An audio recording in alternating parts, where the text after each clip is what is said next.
Rakovskýho kníra, furt žere síra, její bratr se jmenuje Míra. Mám rád tuhle kočku, není to žádná čůza,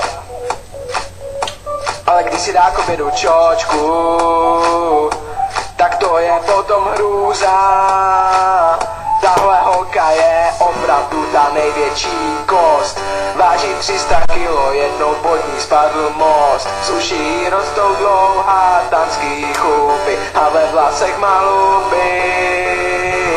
Tahle holka si nikdy nečistila zuby, to bude možná důvod, proč jí tak táhne z huby.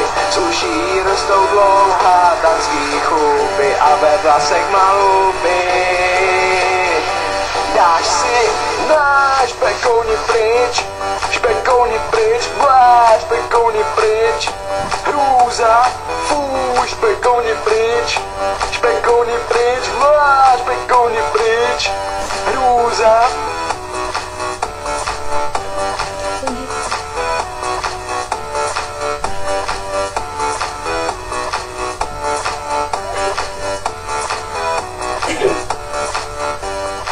Jo, Drahomíra,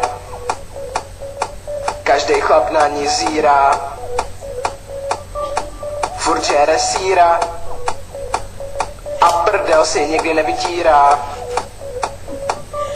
Mám rád tuhle kočku, když ji vidím, tak mi hned stojí, ale když si dá k obědu čočku, tak je to všechno v boji.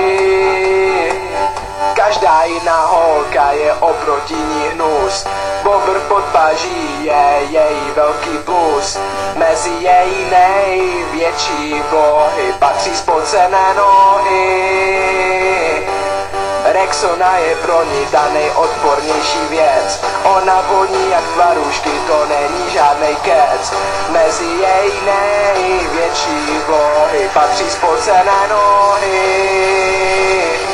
Dáš si náš špekouni pryč, fuj, špekouni pryč, hrůza, blá, špekouni pryč, a špekouni pryč, hrůza, náš špekouni pryč, fuj, špekouni pryč, hrůza, blá, špekouni pryč, a špekouni pryč, špekouni pryč.